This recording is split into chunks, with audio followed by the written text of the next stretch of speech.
Les animateurs des cliniques juridiques ont été formés sur l'archivage et la conservation de preuves des crimes de masse.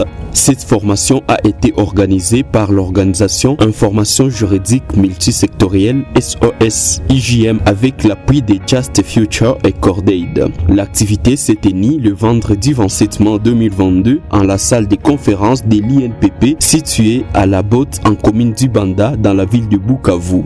Dans son mot d'ouverture de cet atelier, Maître Justin Baïrwe Mutabunga, coordonnateur des SOS IJM Asbel, a précisé que cette formation vise à amener les participants à développer les stratégies qui peuvent leur permettre de conserver les informations pouvant servir de preuve pour réclamer justice en faveur des victimes des massacres et des violences commis en province du Sud Kivu et en RDC en général. Pourquoi travailler ou avoir des notions sur les questions d'archivage et de conservation des preuves? C'est parce que quand on parle de crimes de masse, on fait aussi référence aux auteurs. Les auteurs qui commettent ces crimes, ce sont des personnalités suffisamment fortes qui sont couvertes généralement par des privilèges et des immunités, qui ont la capacité de faire disparaître des preuves, parce que tout le monde sait que tôt ou tard, notre pays pourra mettre en place les mécanismes de justice transitionnelle, plus spécifiquement les volets pénals.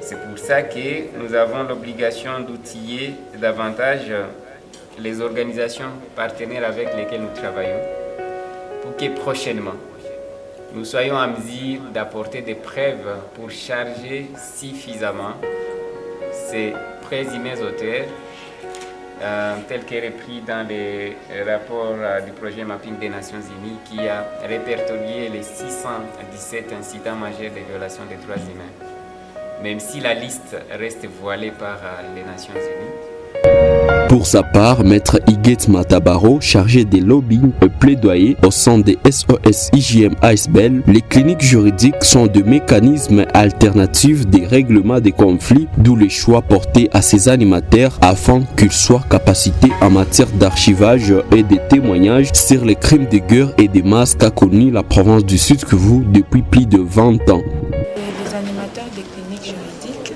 qui sont des mécanismes alternatifs de règlement de conflits, ont été capacités aujourd'hui en matière d'archivage et de conservation des données qui sont spécifiquement des preuves et des témoignages sur des crimes de guerre et des crimes de masse que la province du Sud Kivu a connus depuis plus de 20 ans. Nous nous attendons à ce que ces animateurs des cliniques juridiques puissent commencer à récolter ces données et ces preuves, non seulement les récolter, mais également bien les conserver, afin que si d'ici là, la RDC est dotée du tribunal pénal international, ces preuves soient présentées devant les juges et que les victimes puissent obtenir justice. Les participants à cet atelier ont été outillés sur différentes techniques de collecte, de transmission, de stockage et de partage de preuves de crimes de masse. Ces derniers ont échangé sur la communication sécurisée et la sécurité numérique pour la protection des données. Une occasion pour certains participants de renforcer la sécurité de leurs différentes plateformes et outils numériques, notamment les comptes des réseaux sociaux, les téléphones et les ordinateurs portables. De son côté, M.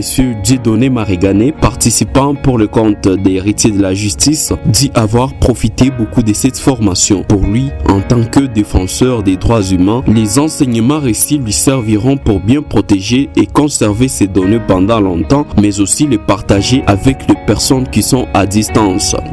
Voilà un peu ce qu'on a eu l'impression.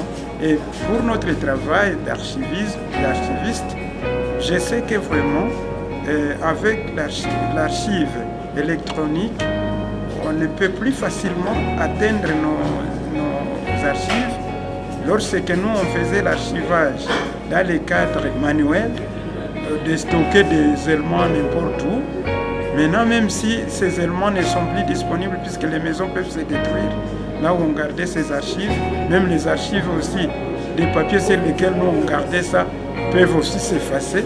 Mais comme on peut les mettre sur ligne dans des serveurs à travers par exemple Google Gmail, ça peut toujours aider les gens à être disponibles, même si on est à distance, et les partager avec des personnes qui sont vraiment très éloignées.